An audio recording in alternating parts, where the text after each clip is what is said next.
un artículo en la Ley General en materia de delitos electorales, digamos, para aplicar ahora en esta coyuntura. Yo lo que creo más bien es que tenemos que darle más fortaleza a las instituciones y estamos pensando ahora en el corto plazo en enfrentar este proceso electoral con las herramientas y los mecanismos que ya tenemos. O sea, pongámoslos en marcha, ahí están, ¿no? Y insisto en la otra parte, ¿no? Solucionemos el asunto de lo electoral, superemos esta coyuntura y pongámonos a trabajar en el asunto de lo educativo, ¿no? Yo apoyaría la propuesta de Esteban, porque si en algunas escuelas ya no se da el civismo después de la educación media, solo está en educación básica y luego ahí se acaba, ¿no? Y yo también recuerdo que solo mencionaron el juramento y en la secundaria aprendí los nombres de algunos funcionarios públicos, no recuerdo ni para qué, pero lo preguntaban en los exámenes, y aprendí un poquito del artículo primero y eso fue todo lo que me enseñaron durante 3 años de secundaria de civismo, ¿no? Entonces creo que ahí está la oportunidad, es decir, hay un espacio en el programa educativo y de hecho el modelo italiano está fundándose, este proyecto con la RAI, sobre esas áreas, las que tienen que ver con ciudadanía y civismo y gobernanza. Entonces ni siquiera es como ampliar el horario educativo, ¿no? Si estamos preocupados por eso, sino dentro del propio esquema ya educativo que existe, sí se puede incidir. Entonces, reitero ya nada más para cerrar, tenemos ya los instrumentos, artículo 6º, artículo 7º, el derecho de réplica, artículo 7º de la Ley General en materia de delitos electorales, pues pongamos a las instituciones, fortalezcámoslas también, para que puedan hacer su labor y podamos empezar si es necesario, sancionar o cerrar este tipo de sitios que realmente están atentando contra esta incipiente democracia que estamos construyendo poco a poco. Muchas gracias. Aarón. Gracias. Al pensar en lo que están diciendo, nosotros tenemos este tipo de discusiones en las salas de todo el mundo. Lo hemos tenido ya durante los últimos 18 meses, ¿no es así? Así que las buenas noticias son que todo el mundo está consciente que existen noticias falsas en el Internet. ¿Hay alguno que piense que el Internet estuviera correcto 100%? Claro que no. Bien. Bueno, este es un paso adelante. Esto es correcto, sin embargo, el problema la reacción es que nosotros confiamos en todo, pero cada vez menos. La reacción de la mayor parte de la gente es: yo no puedo creer en lo que veo por el Internet, porque como todo es falso, ya no creo en nada. Entonces su cerebro se va al modo, ya no sé ni qué creer. O sea, o no creo nada, o creo lo que a mí me conviene. Y lo que tú quieres creer, si lo buscas en el Internet, te apuesto que si tú quieres creer en algo, encontrarás información en el Internet que apoye lo que tú dices. Si quieres creer que la Tierra es plana, googleala y vas a ver, va a haber mucha información que reitere lo que tú crees, que la Tierra es plana, y te vas a sentir feliz porque el Internet te dice que es correcto lo que tú quieres creer. Esto es lo que es mi mensaje. Estamos en una época de crisis y cuando la confianza en los medios baja, la confianza en la información baja, la confianza en las instituciones públicas bajan también, en el gobierno, en las ONGs, en las bibliotecas, en lo que sea. Los medios y la información es el fundamento en donde yacen todas las instituciones. Estamos todos aquí, bueno, eso es lo que creo. Más bien, muchos de nosotros de los que estamos aquí creemos que este es el problema del vecino, no mío. Esto lo tiene que corregirlo Facebook. Avísame Facebook cuando ya esté bien todo y cuando pueda aclarar todo lo que está en Internet. No, mi postura es diferente. Somos todos nosotros los que estamos aquí responsables. Tenemos que ser fact-checkers del Internet. Todos nosotros debemos ver cuáles son las noticias de Facebook, las conversaciones de WhatsApp, y cuando algo que se dice que es falso, díganle a la gente, es falso. No únicamente díganle a la gente, demuéstrenles la razón de la falsedad. Denles los links a los expertos. Lo que nosotros sabemos es que la gente es más probable que confíe en alguien que conoce que en alguien que no conoce. Así que yo podría contratar 1000 fact-checkers y venirme a México y verificar todo. Pero la gente no necesariamente me va a creer porque no sabe quién soy, no confíen en mí. Confíen en su vecino. en su pariente. Todos los que están aquí, asumo, son alfabetas en noticias, pero les apuesto que muchos de ustedes han sido engañados alguna vez por un rumor. Aunque no lo admitan, seguro fueron engañados también por alguna noticia. Nosotros colectivamente necesitamos trabajar conjuntamente en este problema. No podemos esperar a que lo haga Twitter o Facebook o Google, y las ONGs tienen mayor responsabilidad para apoyar la difusión de información veraz. Y si yo soy una fundación, una organización no lucrativa, mi trabajo no es únicamente invertir en el arte, sino crear una sociedad más alfabeta en noticias y, de alguna manera, enfrentar a la gente que dice cosas equivocadas. Con demasiada frecuencia en los Estados Unidos se dice, oye, yo no creo en el cambio climático, ¿qué vamos a hacer? Ay, pues, si no lo cree, vamos a ignorarlo. Ay, mira, tú eres el 3% que no cree eso. No, vamos a enfrentarlo, a tener una conversación. A ver, enséñame por qué no crees. Las bibliotecas tienen que hacer mucho más, son un gran recurso. Fueron fundadas en la difusión de la información veraz. Tenemos que apoyar a las bibliotecas para que difundan esta información. Y creo que el gobierno tiene que hacer también mucho más. Quizá, no sé, a través de una campaña para que la gente pueda hacer una pausa y pensar antes de compartir. Bueno, con esto damos por finalizada esta mesa. Daremos lugar al siguiente panel. Pues agradezco mucho a todos los participantes en esta mesa. Muchas gracias.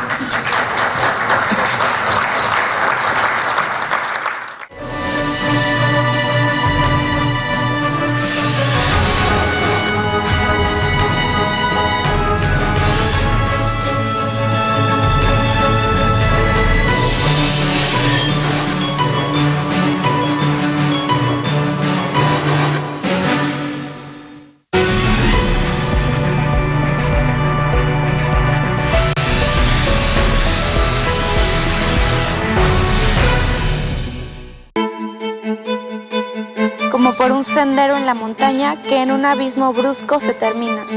Voy por tus pensamientos afilados y a la salida de tu blanca frente, mi sombra despeñada se destroza. Recojo mis fragmentos uno a uno y prosigo sin cuerpo, busco a tientas. Corredores sin fin de la memoria.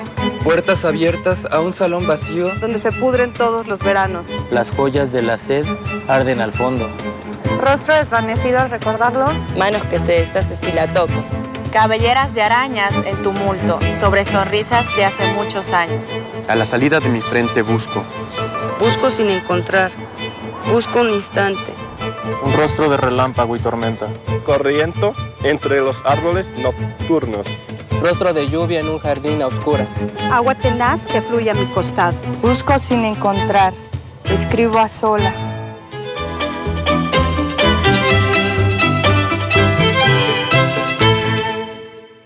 Ahora el canal del Congreso está en tus manos. Recibe toda la información del Congreso con nuestra aplicación para dispositivos móviles. Reproduce la señal en vivo y eventos exclusivos por Internet. Graba fragmentos de transmisiones en vivo y videos disponibles. Recibe notificaciones de la participación de legisladores en tribuna en tiempo real. Comparte todos los contenidos por correo electrónico y redes sociales. Sé parte del Congreso de la Unión. El domingo 20 de mayo te invitamos a seguir la transmisión en vivo del segundo debate de candidatos a la presidencia que se llevará a cabo en la ciudad de Tijuana, Baja California. Nuevamente los 5 aspirantes a la presidencia de la República expondrán sus ideas sobre la política que van a seguir para que seas tú el que tome la decisión por quién votar. Segundo debate de candidatos a la presidencia. Domingo, 9:30 p.m. El canal del Congreso. El canal de la Unión. En abril de 1915 se registran grandes batallas entre la División del Norte, tropas de Francisco Villa, y los constitucionalistas y las tropas de Álvaro Obregón. Celaya sirve como escenario de estas violentas luchas.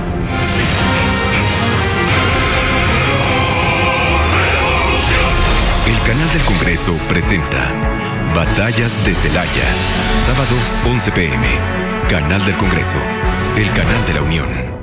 Argumentos y razones de los legisladores se muestran en debates. Martín Mondragón nos hace una crónica y un resumen de las diferentes posiciones sobre los puntos de acuerdo, iniciativas de ley, reformas y asuntos de la agenda política de las cámaras de diputados y senadores. Los temas más relevantes del Congreso de nuestro país se los presentamos en debates.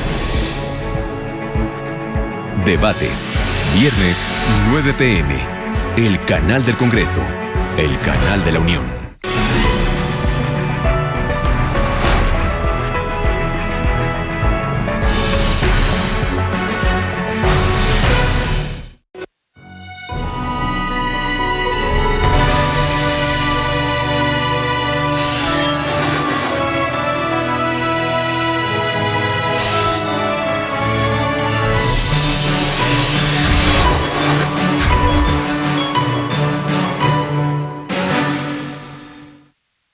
Vamos a dar paso a esta mesa que se ha titulado Retos para construir una legislación eficaz que sirva para regular las plataformas digitales.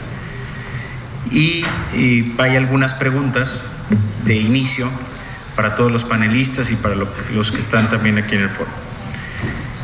Y estas preguntas pues tienden a ser también retadoras, ¿no?, para todos los que nos van a contestar. O sea, la primera es: ¿por qué ahora sí resulta necesario considerar posibles obligaciones para las plataformas digitales o proveedores de servicios como redes sociales?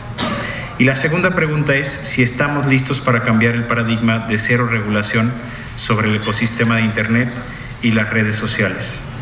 Y vamos a dar inicio primero con Justin, que está en la pantalla, que nos está siguiendo para que él pueda tener esta exposición. Y déjenme presentarles muy rápido a Justin. Justin es director ejecutivo de Media Lab, una asociación público-privada entre compañías tecnológicas y universidades de Nueva York para impulsar la creación de medios de comunicación, innovación digital y el emprendimiento. En 2017, durante su liderazgo, Media Lab contribuyó a crear el programa universitario Tech Media Democracy, que explora los fenómenos de desinformación y la propaganda computacional, el futuro del periodismo y el rol de las plataformas tecnológicas para crear una ciudadanía informada. Anteriormente fue vicepresidente del área de desarrollo de negocios e innovación para la revista The Economist. Hendricks estudió en la Universidad Pública William & Mary en Virginia y cuenta con una maestría en comercialización tecnológica de la Escuela de Negocios McCombs de la Universidad de Texas. Damos la bienvenida a Justin. Te cedo la palabra, Justin. Well, thank you. Pues muchas gracias. Muchísimas gracias, senador Flores, y a todos ustedes por la oportunidad de dirigirme a ustedes. Estamos viendo el futuro de la tecnología de los medios de comunicación y esa es la razón por la cual me preocupa este problema. Nicholas Thompson dio la indicación que las cosas pudieran empeorar con la inteligencia artificial y las nuevas tecnologías pueden generar nuevas combinaciones en los medios combinadas con nuevas tecnologías que cada vez estamos dirigiendo más a la personalización. Si no tenemos cuidado, vamos a hacer que sea imposible para nosotros tener algo que pudiéramos nosotros compartir y entender cuáles son los problemas que nosotros enfrentamos como ciudadanos en las democracias. Esa es la razón por la cual es importante tener audiencias de este tipo, porque tenemos que desarrollar protecciones para asegurarnos que pueda funcionar la democracia y que podamos avanzar con bases en los hechos siempre que esto sea posible. Este esfuerzo no tiene que ver con imponer nuestra voluntad política sobre otros, sino asegurarnos que la voluntad política del pueblo pueda ser expresado libremente, que el discurso pueda ser saludable y auténtico. Como escucharon hoy a otros ponentes en la mañana, los proveedores de las plataformas han logrado adquirir una influencia muy importante en los usuarios del Internet y desempeñan un papel sistémicamente más importante cada vez en la democracia. La mayor parte de los países tienen alguna regulación en las comunicaciones y medios y esta la ejercen sobre los intermediarios. Creo que tenemos que tratar de lograr un equilibrio entre la población y estas tecnologías masivas para que sean rendidores de cuentas ante la sociedad y se puedan mantener las condiciones para un entorno competitivo con la llegada de nuevos instrumentos. De acuerdo con Nicholas Thompson, que es muy importante no dejárselo a la autorregulación nada más. Yo estoy en favor de algún tipo de regulación. Pero ¿qué regulación? Se preguntarán. Bueno, hay un gran espectro de posibilidades posibles respuestas aquí que los gobiernos pueden tomar. Pudiera haber no buscadas o consecuencias negativas, como siempre sucede cuando hablamos de una regulación. Así que todo país debe de descifrar cómo poder entablar un diálogo para poder determinar cuál es el mejor camino a seguir. En estas audiencias que están teniendo ustedes aquí en el Senado son importantes para México y el mundo porque la gente verá el nivel de discusión que tienen ustedes para saber qué hacer después. Me parecería ser que el alentar responsabilidades de plataformas a través de compromisos para abordar esta problemática y los mecanismos de transparencia deberían de permitir una intervención regulatoria lo menos intrusiva posible. Hay factores que tenemos que tomar en consideración. Algunos de ellos han sido planteados ya esta mañana. La velocidad del mundo digital. Las cosas se mueven tan rápidamente. Así que muchas veces resulta ser que los ciclos típicos de la regulación, la retroalimentación y las reglas propuestas pudieran no aparecer como se discutió en el último panel. Sin embargo, debemos de permitir que la información se recopile con el tiempo correcto para poder tener una discusión y un debate. Existe también una gran diversidad en las plataformas. Cada plataforma es en sí su propio mundo. A pesar de que la mayor parte de estas comparten características, cada uno es un tipo único de plataforma y evoluciona constantemente. Y no es lo mismo WhatsApp que Snapchat, que Facebook, que YouTube.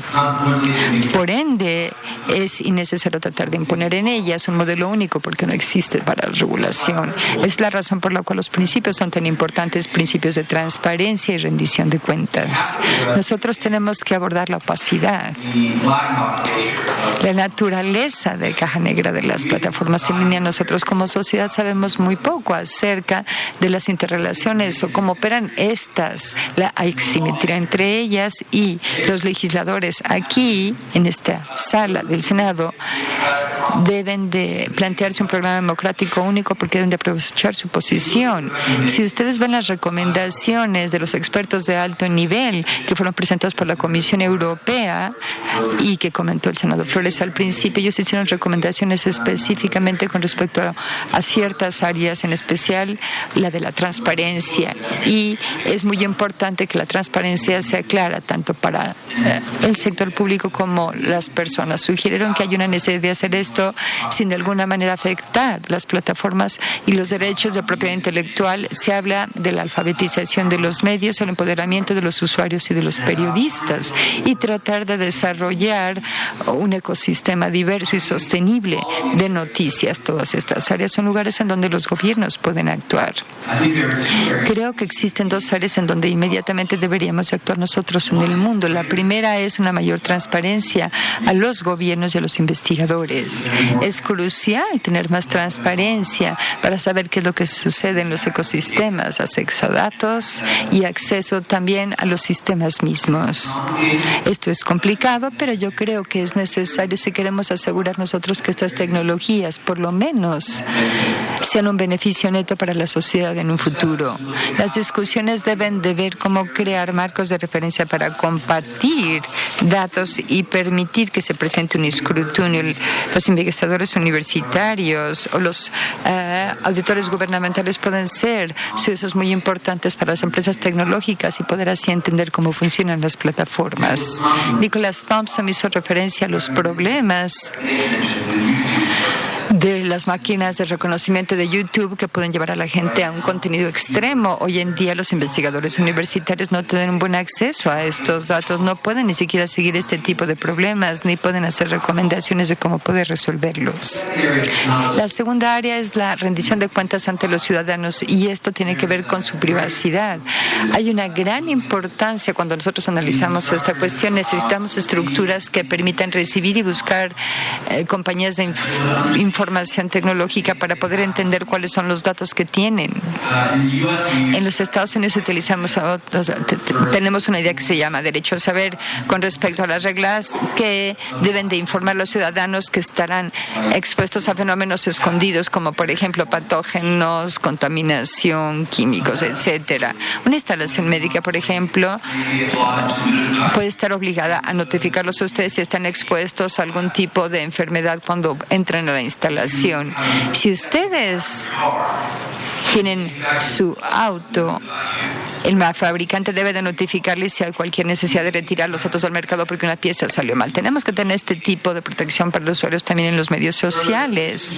La ciudadanía debe tener el derecho a saber cuando las empresas tecnológicas conocen de que existe un esfuerzo importante para poder difundir esta información. Lo que estamos viendo nosotros precisamente con el esfuerzo ruso por difundir la información en el año 2016 en los Estados Unidos. Y por último, yo creo que las empresas tecnológicas tienen la responsabilidad de abordar las externalidades de alguien.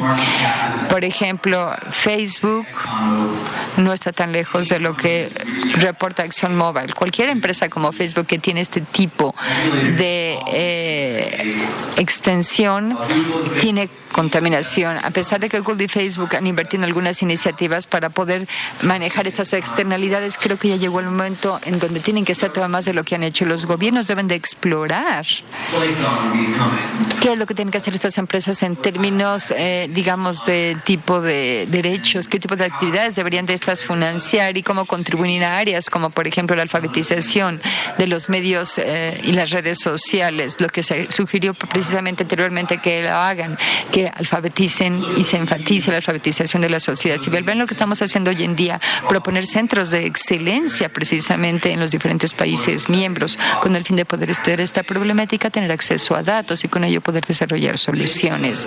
El pensar en los diferentes tipos de infraestructura como un tipo de infraestructura de defensa para la sociedad civil, creo que esta es la forma correcta de concebir las cosas y ese es mi punto de partida. Para resumir, la transparencia para los gobiernos y para las personas y también pensar acerca de cómo poder tener plataformas tecnológicas que ayuden a la sociedad civil a resolver algunos de estos problemas. Muchas gracias por la participación y ahora le vamos a dar la palabra a Jonathan Morgan. Es fundador y CEO de New Knowledge, una compañía que utiliza tecnología de punta e inteligencia artificial para proteger a empresas de ataques de desinformación y defender el discurso público. Morgan es fundador y anfitrión del podcast Tech Society, donde líderes en medios, gobierno, comentan acerca de la relación entre la innovación tecnológica y la sociedad. Es también fundador de Data for Democracy, un colectivo voluntario con más de 2.500 miembros que usan el sentido de comunidad, la tecnología y las políticas para construir una democracia más fuerte. Previo a fundar New Knowledge, presentó investigaciones acerca de la manipulación de redes sociales por grupos extremistas en el Instituto Brookings, The Atlantic y The Washington Post. Ha publicado sus conclusiones en el Centro de Excelencia en Defensa contra el Terrorismo de la OTAN, la Unión Africana y el Instituto por la Paz de Estados Unidos. Fue también asesor en el Departamento de Estados Unidos en temas de estrategias digitales para combatir el terrorismo. Bienvenido, Jonathan. Gracias por la invitación y por empezando una conversación muy importante sobre este tema. Y ahora tengo que continuar en inglés. Perdón. El primer punto que quiero yo señalar es que sé que estamos hablando de noticias falsas, pero este es un problema mucho más grande que solamente las noticias falsas. Estamos enfrentándonos a todo un ecosistema de información que ha sido corrompido, con gente que tiene agendas que no son congruentes con las agendas que tenemos cuando nos comunicamos unos con otros. Por lo tanto, somos una compañía que se enfoca en este problema y por lo tanto, además de trabajar en proyectos en donde nos enfocamos a tratar de monitorear las elecciones e identificar los participantes que están tratando de modificar esto, también nos abordan compañías que son enfocadas por malos actores, competidores, extremistas ideológicos y cualquiera que puede hacer un impacto en el discurso público para facilitar su agenda que trasciende los temas que se han estado discutiendo el día de hoy. Esto habla del hecho de que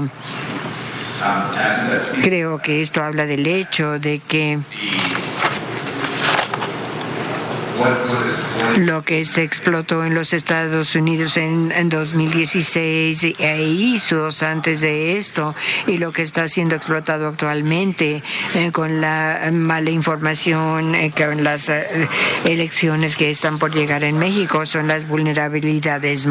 Rusia y ISIS no son mágicos, son problemas fundamentales de cómo nos comunicamos unos con otros, que han sido explotados una y otra vez, y no tomamos los pasos para enfrentar este problema tan importante a nivel fundamental. La información se utiliza como arma, y lo que está en juego, si continuamos permitiendo que esta información que llena de armas, como se dijo previamente, no vamos a poder creernos unos a otras, no vamos a confiar en las conversaciones que tenemos en línea, y esta falta de confianza, esa erosión de la capacidad para formar grupos, para comunicarnos unos con otros y compartir ideas, va a afectar nuestras instituciones y nuestras sociedades libres y demócratas.